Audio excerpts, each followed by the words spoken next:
Welcome to 360 Tamil. இன்னைக்கு இந்த வீடியோல கிரைம் பேட்ரோல்ல இருக்க ஒரு பர்டிகுலர் எபிசோடோட கதையை பத்தி தான் பார்க்க போறோம். இந்த எபிசோடு சூப்பரா இருக்கும். நீங்க கொஞ்சம் கூட எதிர்பார்க்காத நிறைய ட்விஸ்ட் அண்ட் டர்ன்ஸ்லாம் இந்த எபிசோட்ல வச்சிருப்பாங்க. இதோட பிளாட்டே ரொம்ப வித்தியாசமா இருக்கும். நான் பிளாட்டை சொன்னாலே ஸ்பாய்லர் ஆயிடும். அதனால பிளாட்டை சொல்லாம நான் நேரடியா கதைக்குள்ள உங்களை கூட்டு போறேன். எக்ஸ்பிளனேஷனுக்குள்ள போறதுக்கு முன்னாடி வீடியோக்கு ஒரு லைக் போடுங்க. அது மூலியமா இந்த வீடியோ இன்னும் நிறைய பேர்கிட்ட கொண்டு போய் சேர்க்கப்படும். மேற்கொண்டு டைம் வேஸ்ட் பண்ணாம நம்ம நேரடியே எக்ஸ்பிளனேஷனுக்குள்ள போயிடலாம். எபிசோடு ஸ்டார்டிங் சீனே ஒரு போட்டோ ஸ்டுடியோவை நமக்கு காட்டுறாங்க. கல்யாணம் முடிஞ்சவங்க போட்டோ எடுத்துப்பாங்கல்ல, அந்த மாதிரி போட்டோ எடுக்கிறதுக்காக ரெண்டு பேர் வந்திருக்காங்க. இப்ப போட்டோ எடுக்கிறவர் இருக்காருல்ல, ஹஸ்பண்ட் அண்ட் ஒய்ஃப் தானே, எதுக்காக இவ்வளவு தள்ளி தள்ளி இருக்கீங்க, சேர்ந்து இருங்கன்ற மாதிரிலாம் சொல்லிட்டாரு. அதுக்கப்புறம் தான் இவங்க சேர்ந்து இருக்காங்க. என்னன்னு தெரியல, கொஞ்சம் நர்வஸா இருக்காங்க. போட்டோ எடுத்து முடிச்சோன்னா போட்டோகிராஃபர் இருக்காருல்ல, இந்தாங்க போட்டோன்ற மாதிரி இவங்க கிட்ட தந்துடுறாரு. இப்ப ஹஸ்பண்ட் இருக்காருல்ல, நீங்க தப்பா நினைக்கலன்னா நம்ம ரெண்டு பேருமே சேர்ந்தே இருக்கலாமே அப்படின்ற மாதிரி சொல்லிட்டாரு. இல்ல அதெல்லாம் வேணான்ற மாதிரி நேகா சொல்லிட்டு இருக்காங்க. ஹஸ்பண்ட் அண்ட் ஒய்ஃப் தான் எதுக்காக இந்த மாதிரி ஒரு கேள்வி கேட்கிறாருன்னு தெரியல. இவங்களுமே எதுக்காக வேணான்னு சொல்றாங்கன்னு தெரியல. இவங்க ரெண்டு பேர் பேசிட்டு இருக்காங்கல்ல, அந்த சமயம் பார்த்து ஒருத்தர் இந்த இடத்துக்கு வராரு. வர நபரோட பேரு வாசு அப்படின்றது. வாசு இருக்கார்ல, இப்ப இந்த மாப்பிளைய பார்த்த மாதிரி பேச ஆரம்பிக்கிறாரு. அவள் தான் போட்டோ ரெடி ஆயிருச்சு, இதுக்கப்புறம் நம்ம பண்ண வேண்டிய வேலையை பண்ணிடலாம். நான் 3 லட்சம் ரூபாய் கேட்டனே, எடுத்துட்டு வந்திருக்கீங்களா அப்படின்ற மாதிரி மாப்பிள்ளை கிட்ட கேட்கிறாரு. எடுத்துட்டு வந்திருக்கன்ற மாதிரி மாப்பிளையும் 3 லட்சம் ரூபாய் எடுத்து இவர்கிட்ட தந்துடுறாரு. எல்லாம் கரெக்டா நடக்கும்ல அப்படின்ற மாதிரி அந்த மாப்பிள்ளை கேட்கிறாரு. என்ன அப்படி கேட்டுட்டீங்க, கண்டிப்பா நடக்கும், நீங்க இப்ப கிளம்புங்கன்ற மாதிரி சொல்றாரு. சரின்ற மாதிரி இந்த மாப்பிள்ள இருக்காருல, இந்த இடத்தை விட்டு கிளம்பிடுறாரு. இப்ப கொஞ்ச நேரத்துல வாசு இருக்காருல, இந்த நேகாவை கூட்டிட்டு வெளியே வராரு. இந்த நேகா சொந்தக்கார பொண்ணு தான் போல. இந்த பொண்ணை வச்சு இவர் ஏதோ ஒரு தப்பு பண்ணிருக்காரு. என்ன தப்புன்னு கிளியரா தெரியல. இவர் 3 லட்சம் ரூபாய் வாங்கினார்ல, இந்த பொண்ணுக்கு 20,000 ரூபாய் தராரு. இந்த பொண்ணு வேற ஏதாவது வேலை வந்தாலும் கூப்பிடுங்கன்ற மாதிரி சொல்றாங்க. அதெல்லாம் கூப்பிடுறேன், இப்ப நீ வீட்டுக்கு கிளம்பு அப்படின்ற மாதிரி இந்த பொண்ணை வேகமா அனுப்பி வச்சிடுறாரு. இந்த நேகாவை பொறுத்த வரைக்கும் டிடர்ஜென்ட் பவுடர்லாம் விற்கிற வேலை தான் பண்ணிட்டு இருக்காங்க. வாசுக்காக நடுவுல ஏதோ ஒரு தப்பு பண்ணிருக்காங்க போல. என்ன தப்புன்னு தெரியல. இவங்க ஹஸ்பண்ட் பேரு ரோஹித் அப்படின்றது. இப்ப வீட்டுக்கு வந்தவங்க ரோஹித் கிட்ட காசெல்லாம் தராங்க. பரவாயில்ல, இந்த வாட்டி நிறைய காசு கிடைச்சிருக்கல அப்படின்ற மாதிரி அவர் எண்ணிட்டு இருக்காரு. ஆக்சுவலா ரோஹித்துக்கு 2 மாசத்துக்கு முன்னாடி வேலை போயிருக்கும். அப்பத்துல இருந்து குடும்பத்தை ரன் பண்ற வேலையெல்லாம் இவங்க தான் பண்ணிட்டு இருக்காங்க போல. டிடர்ஜென்ட் வித்ததுல தான் இந்த காசு கிடைச்சது அப்படின்ற மாதிரிலாம் போய் சொல்லிட்டு இருக்காங்க. இந்த மாதிரி இவங்க ஹஸ்பண்ட் கிட்ட பேசிட்டு இருக்கும் போது பசங்க ஓடி வந்து கட்டி பிடிக்கிறாங்க. ஸ்கூல்ல இருந்து எங்களை அனுப்பி விட்டுட்டாங்கம்மா, ஃபீஸ் இன்னும் கட்டலியான்ற மாதிரி சொல்றாங்க. இது ஃபீஸ் இன்னும் கட்டலியான்ற மாதிரி இவங்க ஷாக் ஆகுறாங்க. ஏற்கனவே ரோஹித் கிட்ட ஃபீஸை கட்டிருங்கன்ற மாதிரி காசு தந்திருப்பாங்க. ரோஹித் இன்னும் நீ ஃபீஸை கட்டலியான்ற மாதிரி கேட்கிறாங்க. இல்ல அந்த காசு காலி ஆயிடுச்சு அப்படின்ற மாதிரி சொல்றாரு. அது எப்படி காலி ஆகும், நான் தான் எக்ஸ்ட்ரா அவ்வளவு காசு தந்தனே அப்படின்ற மாதிரி கோவப்படுறாங்க. என்ன என்கிட்டயே எதிர்த்து பேசுற அப்படின்ற மாதிரி ஹஸ்பண்ட் கோவப்படுறாரு. அதனால இவங்களுமே சவுண்டை கொஞ்சம் குறைச்சிடுறாங்க. ஃபீஸுக்காக தந்த காசையும் ஹஸ்பண்ட் செலவு பண்ணியிருக்காருன்னு இவங்களுக்கு தெரிய வருது. இவங்க தான் மேனேஜ் பண்ணணும்னு யோசிக்கிறாங்க. பசங்களா கவலைப்படாதீங்க, அம்மா சீக்கிரமா ஃபீஸை கட்டிடுறேன், நீங்க சீக்கிரமா ஸ்கூலுக்கு போயிடலான்ற மாதிரி சமாதானப்படுத்துறாங்க. இப்ப பேக் எல்லாம் எடுத்துட்டு எங்கேயோ கிளம்பிட்டு இருக்காங்க. எங்க கிளம்புறன்ற மாதிரி ஹஸ்பண்ட் கேட்கறாரு. என் அம்மா வீட்டுக்கு போயிட்டு வந்துடுறேன், மாத்திரை மருந்தெல்லாம் வாங்கி தரணும்ன்ற மாதிரி கிளம்புறாங்க. ஆக்சுவலா இவங்களோட அம்மாவை பொறுத்த வரைக்கும் தங்கச்சி கூட சேர்ந்து தான் இருந்துட்டு இருக்காங்க போல. ஏகப்பட்ட ஹெல்த் இஷ்யூலாம் இருக்கும். இவங்க கை நிறைய காசு தந்துடுறாங்க, மாத்திரையெல்லாம் வாங்கி தந்துடுறாங்க. நீ எதுக்குமா செலவு பண்ணிட்டு இருக்க, நான் பாத்துக்கிறேன்னு அம்மா சொல்றாங்க. இல்ல பரவாயில்ல இருக்கட்டும்ன்ற மாதிரி இவங்களும் மாத்திரையெல்லாம் போட வைக்கிறாங்க. அப்பதான் இவங்களோட தங்கச்சி வரா. இவ பேரு பிரியா அப்படின்றது. இப்பதான் புதுசா ஒரு வேலைக்கு ஜாயின் பண்ணிருக்கா போல. இப்ப போன்ல பேசிக்கிட்டே தான் வீட்டுக்கு வந்துட்டு இருக்கா. இப்ப இவங்களுமே தங்கச்சியை பக்கத்துல வர வச்சு பேச ஆரம்பிக்கிறாங்க. தங்கச்சிக்கு எவ்வளவு சம்பளம் வருது அப்படின்றதெல்லாம் கேட்டு தெரிஞ்சுக்கிறாங்க. இதுக்கப்புறம் அம்மாவை நீ கொஞ்சம் பாத்துக்கிறியா, ஏன்னா என்னோட வீட்டு செலவே கொஞ்சம் அதிகமா இருக்குன்ற மாதிரிலாம் சொல்றாங்க. நீ கவலைப்படாதக்கா, அதான் எனக்கு வேலை கிடைச்சிருச்சுல்ல, இதுக்கப்புறம் அம்மாவை நான் பாத்துக்கிறேன்ற மாதிரிலாம் தங்கச்சி சொல்றா. இதை கேட்கும் போது இவங்களுக்கும் சந்தோஷமா இருக்கு. இப்போ ஒரு 6 மாசம் கழிச்சு நடக்கிறத நமக்கு காட்டுறாங்க. நேகா கிட்ட சுத்தமா காசு இல்ல போல. காசு இருந்தா நல்லா இருக்கும்ன்ற மாதிரி யோசிக்கிறாங்க. இப்ப தெரிஞ்ச அண்ணனான வாசுக்கு கால் பண்றாங்க. என்கிட்ட சுத்தமா காசு இல்ல, ஏதாவது வேலை வந்தா சொல்லுங்க, காசு வேணும்ன்ற மாதிரிலாம் சொல்றாங்க. சரி நான் வேலை வந்தா சொல்றேம்மா, நீ இந்த மாதிரி நேரத்துலலாம் எனக்கு கால் பண்ணாத, நான் வேலையா இருக்கேன்ற மாதிரி போனை வச்சிடுறாரு. இப்ப இந்த வாசு இருக்காருல, வேற யார்கிட்டயோ பேசி ஓகே பண்றாரு போல. இப்ப அந்த நபர் கூட சேர்ந்த மாதிரி இவங்க போட்டோ எல்லாம் எடுத்துக்கிறாங்க. போட்டோ வேலை முடிஞ்சிருச்சுல, நீ போய் ட்ரெஸ்ஸை மாத்திக்கோ அப்படின்ற மாதிரி வாசு சொல்றாரு. இவங்களுமே வேகமா பக்கத்துல இருக்க ரூம் வந்துடுறாங்க. இவங்களோட சுடிதாரை எடுத்து போட்டுட்டு இருக்காங்க. அப்பன்னு பார்த்து இந்த கல்யாண மாப்பிள்ள இருக்காருல, இந்த இடத்துக்கு வந்துடுறாரு. இவங்க ரொம்ப பதட்டமாகறாங்க. நீங்க எதுக்கு வந்தீங்க, போங்கன்ற மாதிரி சொல்றாங்க. நான் தானே உன்னோட ஹஸ்பண்ட், நான் வரதுல என்ன பிரச்சனை இருக்கு அப்படின்ற மாதிரி கட்டி பிடிக்க வராரு. நீங்க போங்க போங்கன்ற மாதிரி இவங்க சத்தம் போடுறாங்க. அப்ப கரெக்டா வாசு இந்த இடத்துக்கு வந்துடுறாரு. என்ன பண்ணிட்டு இருக்கீங்க, நிறுத்துங்கன்ற மாதிரிலாம் சொல்றாரு. ஏன் நான் இப்படி பண்றதுல என்ன தப்பு இருக்குன்ற மாதிரி அந்த ஹஸ்பண்ட் கேட்கிறாரு. நீங்க இப்படி பண்ணீங்கன்னு வச்சுக்கோங்க, ஏதாவது தப்பு நடந்துரும், நான் அதுக்காக தான் சொல்றேன், நான் சொல்ற மாதிரி பண்ணாதான் உங்களுக்கு கிடைக்க வேண்டியது கிடைக்கும்னு சொல்றாரு. இதனால அந்த நபர் அமைதியா இங்க இருந்து கிளம்பிடுறாரு. நீ பயப்படாதமா அப்படின்ற மாதிரி வாசுவும் நேகாக்கு ஆறுதல் சொல்றாரு. போன வாட்டி மாதிரி 20,000 ரூபாய் தந்திருக்காரு போல, ஆனா இவங்க ஹஸ்பண்ட் கிட்ட 10,000 ரூபாய் தான் தராங்க. நீ போன வாட்டி சேல்ஸுக்கு போகும்போது நிறைய கிடைச்சது, இந்த வாட்டி என்ன கம்மியா கிடைச்சிருக்குன்னு ஹஸ்பண்ட் கேட்கிறாரு. என்ன பண்றது, கம்மியா தான் கிடைச்சிருக்குன்ற மாதிரி இவங்க சொல்றாங்க. இவங்க கிச்சன்ல வேலை பார்க்க போலான்னு நினைச்சா ஹஸ்பண்ட் பேக்கை செக் பண்ணிருக்காரு. மீதி இருக்க 10,000 ரூபாய் எடுத்துடுறாரு. என்கிட்டயே போய் சொல்றியா அப்படின்ற மாதிரி ஒய்ஃப் மேல கோவப்படுறாரு. எல்லா காசையும் நீங்களே எடுத்துக்கிட்டா நான் என்ன பண்றது, எனக்கும் செலவு இருக்கும்ல அப்படின்ற மாதிரி சொல்றாங்க. உனக்கு என்ன செலவு, வீட்டுக்கு வேண்டியதான் நான் பண்றேன்ல அப்படின்ற மாதிரி சொல்றாரு. என் அம்மாக்கு தர வேண்டியது இல்லையா அப்படின்ற மாதிரி இவங்க கேக்குறாங்க. அதெல்லாம் நீ ஒன்னும் தர தேவையில்லைன்னு சொல்றாரு. இவங்களும் சோகமா இப்ப அம்மாவை பாக்குறதுக்காக வந்துடுறாங்க. இப்ப அம்மாவை சாப்பிடலாம் வச்சிட்டு இருக்காங்க. இப்ப கூட சில மாத்திரை மருந்தெல்லாம் வாங்கணும், இவங்க கிட்ட காசு இல்ல. தங்கச்சி சம்பளத்தோட வருவா, நம்ம அதை வச்சு வாங்கிக்கலாம் அப்படின்ற மாதிரி யோசிக்கிறாங்க. இப்பதான் பிரியாவும் வேலையை முடிச்சுட்டு வீட்டுக்கு வரா. பிரியா சம்பள காசு மூலியமா புதுசா ஒரு போன் தான் வாங்கியிருக்கா போல. அக்கா இந்த போன் எப்படி இருக்குன்ற மாதிரி இவங்க கிட்ட காமிச்சிட்டு இருக்கா. ஆனா இவங்க உள்ளுக்குள்ள பயங்கரமா கடுப்பாயிட்டு இருக்காங்க. எதுவுமே பேசாம அமைதியா இருக்காங்க. பிரியா இருக்கால, அம்மா போனை பாருங்கன்ற மாதிரி காட்டிட்டு இருக்கா. இப்ப இவங்க கோவத்தை அடக்க முடியாம டென்ஷன் ஆயிடுறாங்க. அம்மாக்கு நிறைய செலவு இருக்குன்னு உனக்கு தெரியும்ல, இந்த நேரத்துல எதுக்காக போன்ல செலவு பண்ண, அம்மாக்கு இப்ப மாத்திரை வாங்க கூட காசு இல்லைன்ற மாதிரிலாம் சொல்றாங்க. நீ மேனேஜ் பண்ணிப்பன்னு நினைச்சன்ற மாதிரி தங்கச்சி சொல்றா. ஏற்கனவே மேனேஜ் பண்றது கஷ்டமா இருக்கு, நீ கொஞ்சம் ஹெல்ப் பண்ணுன்னு தானே சொன்ன, நீயும் சரின்னு தானே சொன்ன, இப்ப எதுக்காக இப்படி பண்றன்ற மாதிரி தங்கச்சி மேல கோவப்படுறாங்க. இவங்க 2 பேர் சண்டை போட்டுட்டு இருக்கும் போது விஜய்னு ஒருத்தர் இந்த இடத்துக்கு வந்திருக்காரு. இந்த விஜயும் தங்கச்சி பிரியாவும் லவ் பண்ணிட்டு இருக்காங்க. கூடிய சீக்கிரத்துல இவங்க 2 பேர் கல்யாணமும் பண்ணிக்க போறாங்க. நீங்க சண்டை போடுறது வெளியே வரைக்கும் கேக்குது, என்னாச்சுன்னு கேக்குறாரு. சேச்சே அதெல்லாம் ஒன்னும் இல்லைன்ற மாதிரி நேகா சமாளிச்சிடுறாங்க. தங்கச்சியும் ஒன்னும் இல்லைன்ற மாதிரி சமாளிச்சிடுறா. இப்ப விஜய் இருக்கார்ல, அம்மாக்கு பக்கத்துல போய் பேசுறாரு. என்னம்மா இப்ப ஹெல்த் எல்லாம் ஓகேவா இருக்கான்ற மாதிரி சகஜமா பேசிட்டு இருக்காரு.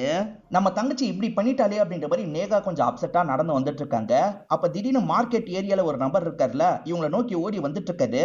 நீ என்ன நார்மலா நடந்து போயிட்டு இருக்கன்ற மாதிரி கேக்குறாரு.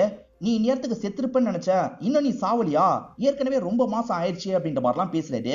ஏன் இப்படி பேசுறாருன்னு கிளியரா நமக்கு தெரிய மாட்டேங்குது. நேகாவும் பயந்த மாதிரி முகத்தை வச்சிட்டு இருக்காங்க.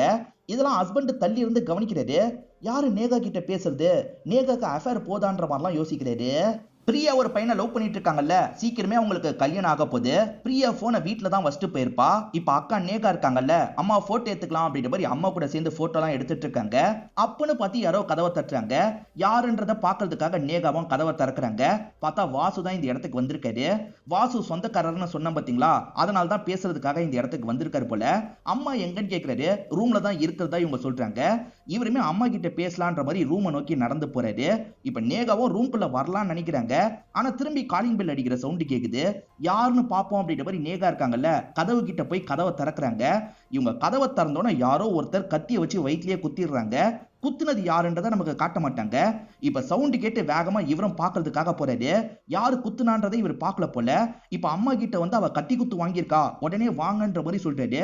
அம்மாவோட கண்ணாடி எங்க இருக்குன்னு தெரியாம தேடிட்டு இருக்காங்க. இங்கதாமா இருக்கு, போட்டுக்கோங்கன்ற மாதிரி இவரும் போட்டு விடுறாரு. வாங்கன்ற மாதிரி வேகமா கூட்டு வர்றாரு. ஆனா அதுக்குள்ள நேகா இறந்து போயிடுறாங்க. இப்ப தகவல் கேள்விப்பட்டு இன்ஸ்பெக்டரும் டீமும் இந்த இடத்துக்கு வந்துடுறாங்க. நேகா அந்த இடத்துல இறந்து போன மாதிரி இருக்காங்க. யாரோ கத்தியால குத்தி ஓடி இருக்காங்கன்றது உங்களுக்கு தெரிய வருது. அதே சமயம் நேகாவோட ஹஸ்பண்ட் இந்த இடத்துக்கு வந்துடுறாரு. தங்கச்சி இந்த இடத்துக்கு வந்துடுறாங்க. இப்ப இன்ஸ்பெக்டர் என்னாச்சுன்ற மாதிரி கேக்குறாரு. யார் இந்த விஷயத்த பண்ணாங்கன்னு தெரியல சார், கதவை திறக்கிறதுக்காக போனா கத்தியால குத்தி ஓடிட்டாங்க அப்படின்ற மாதிரிலாம் சொல்லிட்டு இருக்காரு. இப்ப அடுத்ததா இன்ஸ்பெக்டர் ஹஸ்பண்ட பார்த்து பேச ஆரம்பிக்கிறாரு. உங்க ஒய்ஃபுக்கு எதிரிங்கன்னு யாராவது இருக்காங்களான்னு கேக்குறாரு. சார் நாங்களாம் ஏழைங்க சார், எங்களுக்கு யார் சார் எதிரியா இருக்க போறா, அப்பெல்லாம் யாருமே இல்லைன்ற மாதிரி சொல்லிட்டு இருக்காரு. கதவுக்கு அந்த சைடு யாரு வந்தாங்கன்னு தெரியலன்ற மாதிரி வாசு சொல்றாருல, அதனால இன்ஸ்பெக்டர் வாசு மேலேயே சந்தேகப்படுறாரு. கொஞ்சம் சந்தேகப்படுற மாதிரிலாம் கேள்வி கேட்டுட்டு இருக்காரு. இந்த விஷயத்த அம்மாவும் கவனிச்சிட்டு இருக்காங்கல்ல, வாசு சொல்றது உண்மைதான் சார் அப்படின்ற மாதிரி சொல்ல ஆரம்பிக்கிறாங்க. வாசு ரூம்ல என்கிட்ட பேசிட்டு இருக்கும் போது யாரோ காலிங் பெல் அடிச்சாங்க, பொண்ணு பாக்குறதுக்காக போனா யாரோ குத்திட்டு ஓடிட்டாங்க, வாசு தான் அந்த இடத்துக்கு என்ன கூட்டு போனாரு அப்படின்ற மாதிரிலாம் அம்மா சொல்லிட்டு இருக்காங்க. அம்மாவும் வாசுவும் வெளியே வந்து என்னாச்சு ஏதாச்சுன்ற மாதிரிலாம் பார்த்துட்டு இருந்திருப்பாங்க. அப்பதான் தங்கச்சி இந்த இடத்துக்கு வந்திருப்பா. நேகா இறந்து போயிருக்கிறத பார்த்து பயங்கர பயங்கரமா ஷாக் ஆயிருப்பா. அதுக்கப்புறம் தான் தகவலை கொடுத்து ஹஸ்பண்டை வர வச்சிருக்காங்க போல. இதுதான் நடந்தது அப்படின்ற மாதிரிலாம் எக்ஸ்பிளைன் பண்ணிட்டு இருக்காங்க. நீங்க என்ன வேலை பாக்குறீங்கன்னு வாசுவை பார்த்து கேக்குறாங்க. வாசு இன்சூரன்ஸ் ஏஜென்ட் அப்படின்ற மாதிரி சொல்றாரு. அதே சமயம் நேகா டிடர்ஜென்ட் பவுடர்லாம் விக்கிறாங்கன்றது உங்களுக்கு தெரிய வருது. நேகாக்கும் ஹஸ்பண்டுக்கும் பெருசா பேக்ரவுண்டே இல்ல, இவங்கள போய் யாரு கொலை பண்ணிருப்பா ஒண்ணுமே புரிய மாட்டேங்குது அப்படின்ற மாதிரி இன்ஸ்பெக்டரும் அசிஸ்டன்ட்டும் டிஸ்கஸ் பண்ணிட்டு இருக்காங்க. அப்பதான் வேற ஒரு கான்ஸ்டபிள் அசிஸ்டன்ட் இருக்கார்ல, ஒரு தகவலை சொல்றதுக்காக வராரு. சார் நேகாவோட ஹஸ்பண்ட் வேற ஒருத்தர் வந்திருக்காருன்ற மாதிரி சொல்றாரு. இது வேற ஒருத்தர் வந்திருக்காரா, அவரை உடனே உள்ள அனுப்புங்கன்ற மாதிரி இன்ஸ்பெக்டர் சொல்றாரு. இப்ப கொஞ்ச நேரத்துல அந்த நபர் இருக்கார்ல உள்ள வந்துடுறாரு.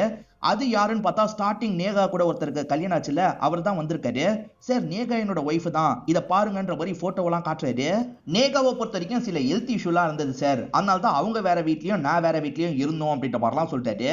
நேகாக்கு ஃபேமிலி இருக்கிறதே இந்த நபருக்கு தெரியல. இன்ஸ்பெக்டர் இருக்கார்ல, நேகாக்கு ஏற்கனவே ஒரு ஃபேமிலி இருக்கு, ஹஸ்பண்ட் இருக்காரு, அதே மாதிரி 2 பசங்க இருக்காங்க அப்படின்ற மாதிரி சொல்றாரு. சார் என்ன சார் சொல்றீங்க அப்படின்ற மாதிரி இவர் பயங்கரமா ஷாக் ஆயிட்டு இருக்காரு. எப்பவுமே கல்யாணம் பண்ணா சேர்ந்து தானே இருக்கணும், எதுக்காக இவர் தனியா இருந்திருக்காருன்ற மாதிரி ஒரு கேள்வியும் வருது. இத பத்தி விசாரிக்கணும்னா முதல்ல ஹஸ்பண்ட் கிட்ட விசாரிக்கணும் அப்படின்ற மாதிரி இன்ஸ்பெக்டர் யோசிக்கிறாரு. இப்ப நேரா அந்த ரோகித்தை பாக்குறதுக்காக வீட்டுக்கு வந்துடுறாரு. ஆனா கதவை திறக்கிறது பிரியா தான். நீ என்னமா பண்ணிட்டு இருக்க அப்படின்ற மாதிரி கேக்குறாரு. இல்ல சார் குழந்தைங்களை பாத்துக்கணும்ல, அதனால தான் நான் இந்த இடத்துக்கு வந்திருக்கேன்ற மாதிரிலாம் இவங்க சொல்றாங்க. இப்ப கொஞ்ச நேரத்துல ஹஸ்பண்டா சவுண்ட் கேட்டு ஒரு ரூமை விட்டு வெளியே வந்துடுறாரு. சார் என்ன விஷயம் அப்படின்ற மாதிரிலாம் கேக்குறாரு. உங்க ஒய்ஃபுக்கு வேற ஒருத்தர் கூட கல்யாணம் இருக்கு அப்படின்ற மாதிரி போட்டோவை காட்டுறாங்க. போட்டோவை பாக்குற ரோஹித் ஷாக் ஆகுறாரு. கொஞ்ச நேரத்துல அழ ஆரம்பிக்கிறாரு. நான் நினைச்ச மாதிரி தான் நடந்திருக்கு அப்படின்ற மாதிரி சொல்றாரு. என்ன நினைச்சீங்க தெளிவா சொல்லுங்கன்ற மாதிரிலாம் கேக்குறாங்க.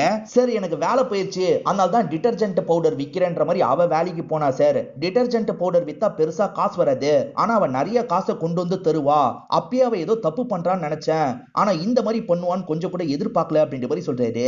வேற ஒரு நாள் மார்க்கெட்ல வச்சு ஒரு விஷயத்த பார்த்தார்ல, அதை பத்தியும் சொல்றாரு.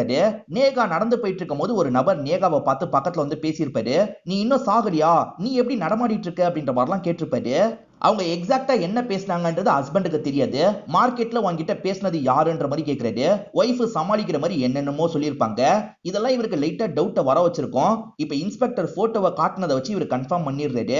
ஆனா அன்னைக்கு பார்த்தது இந்த நபர் இல்ல சார், வேற ஒரு நபர்ன்ற மாதிரி சொல்றாரு. உங்க அக்கா இல்லீகலா ஏதாவது வேலை பண்றாங்களா அப்படின்ற மாதிரி பிரியா கிட்ட கேக்குறாரு. இல்ல சார் எனக்கு அந்த வேலையை பத்தி மட்டும் தான் தெரியும்ன்ற மாதிரி சொல்றாங்க. வேற என்ன வேலை அவங்க பண்றாங்களா இருக்கும்ன்ற மாதிரிலாம் யோசிக்கிறாங்க. அப்பதான் என்னோட ஒய்ஃப்ன்ற மாதிரி நிறைய பேர் இந்த இடத்துக்கு வந்திருக்காங்க. ஏறக்குறைய 4 பேர் மொத்தமா வந்திருக்காங்க. முதல்ல இன்ஸ்பெக்டர் இருக்கார்ல, எல்லாரையும் தனித்தனியா கூப்பிட்டு பேசுறாரு. எல்லாருமே மேரேஜ் சர்டிபிகேட் வச்சிருக்காங்க, அதே மாதிரி ஒரு போட்டோ வச்சிருக்காங்க. ஸ்டூடியோல 2 பேரை காமிச்சாங்கல்ல, மொத்தமா 4 பேர் கூட அவங்களுக்கு கல்யாணம் நடந்திருக்கு போல. அவங்க 4 பேருமே மொத்தமா வெளியே வெயிட் பண்றாங்க. எல்லாருமே உள்ள வாங்கன்ற மாதிரி சொல்றாரு. இவங்க எல்லாருமே உள்ள வந்துடுறாங்க. என் ஒய்ஃப்ன்ற மாதிரி சண்டை போட்டுட்டு இருக்காங்க. சண்டை போடாம முதல்ல இத பாருங்கன்ற மாதிரி இன்ஸ்பெக்டர் சொல்றாரு. இப்பதான் அங்க இருக்க ஒயிட் போர்டை பாக்குறாங்க. அதுல 4 பேர் கூடயும் போட்டோ எடுத்திருக்காங்கல்ல, அந்த போட்டோவை தான் ஒட்டி வச்சிருக்காரு. என்ன 4 பேர் கூடயும் போட்டோ எடுத்திருக்கான்ற மாதிரி ஷாக் ஆகுறாங்க.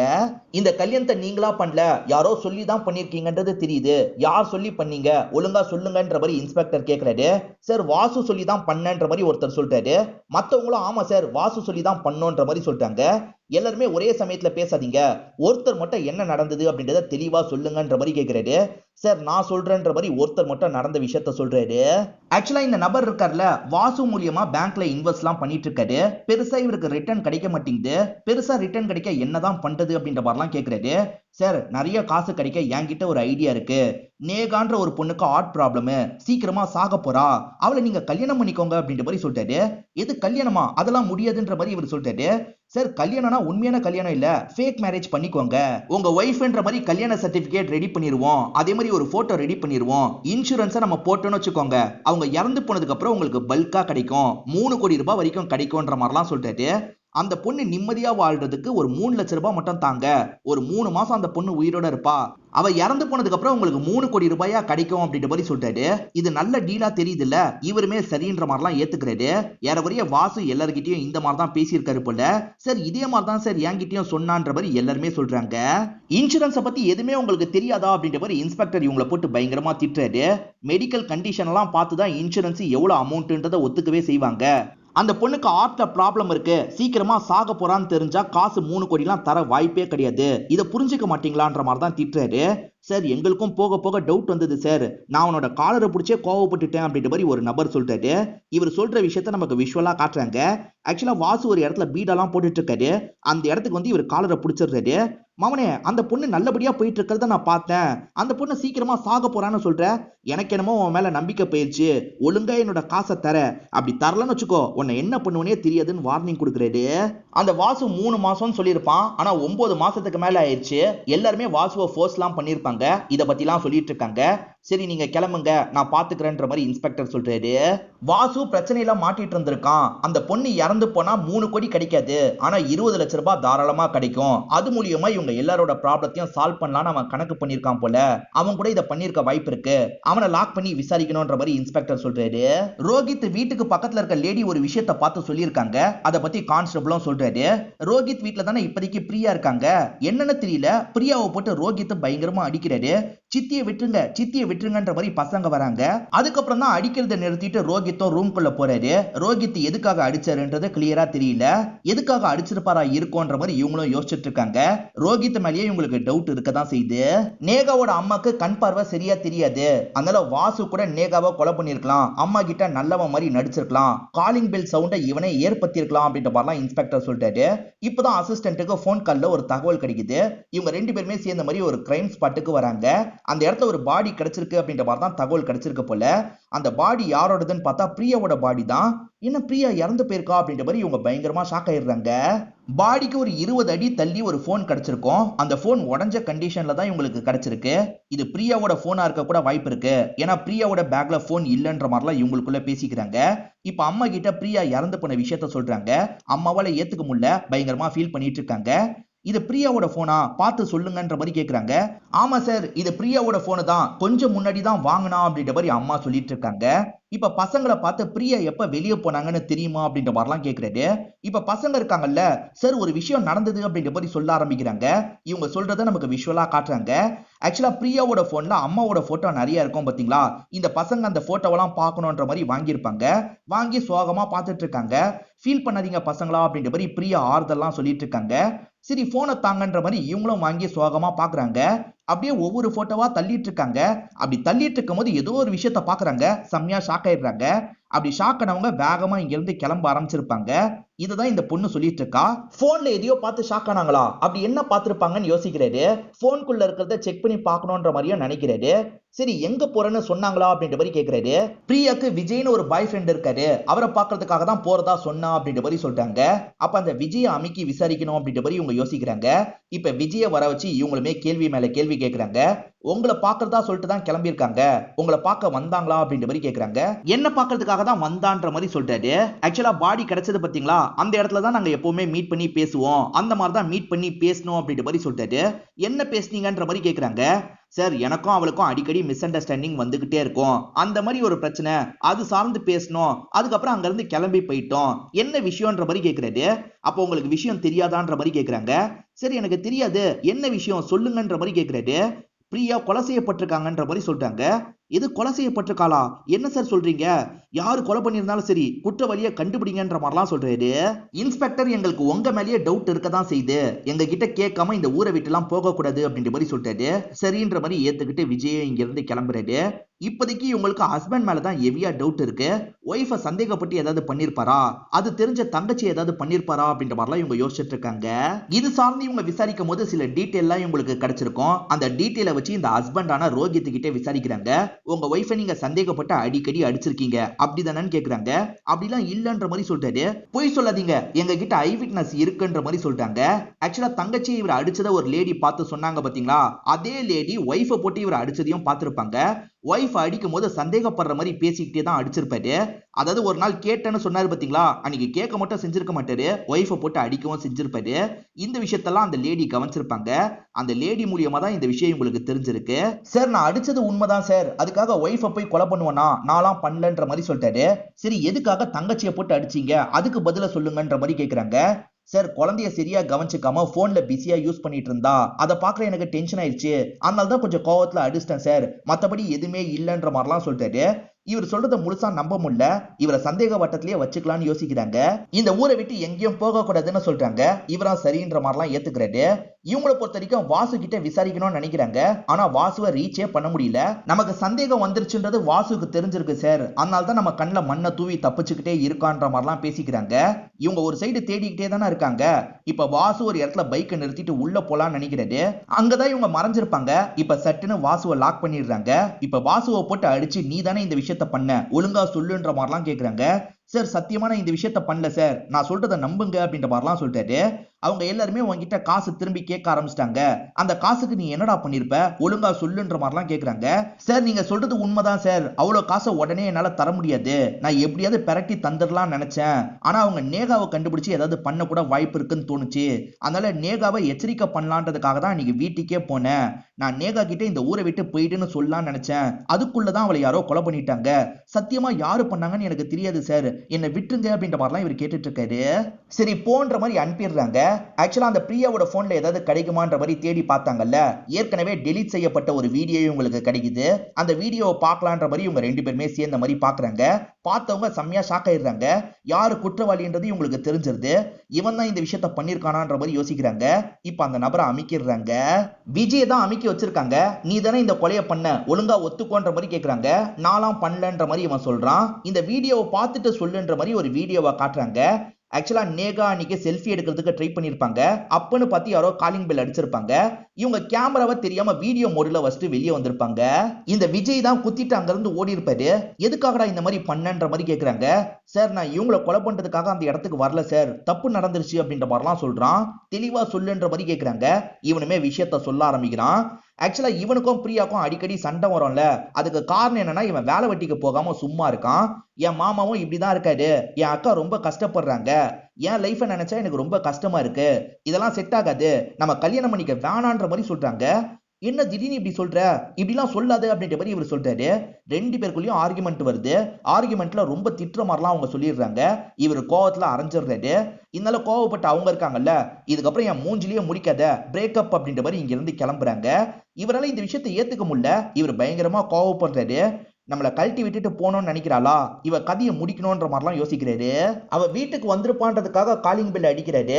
அவ தான் கதவை திறப்பான்னு நினைச்சிருப்பாரு. ஆனா நேகா கதவை திறந்திருப்பாங்க. இவர் சட்டுன்னு கத்தி வச்சு குத்திடுறாரு. அதுக்கப்புறம் தான் தப்பா குத்திட்டோன்னு தெரியுது. வேகமா இங்க இருந்து ஓடுறாரு. நேகா இறந்து போனதுக்கு அப்புறம் பிரியா கிட்ட ஆறுதல் சொல்ற மாதிரி இவர் சமாதானம் ஆயிருப்பாரு.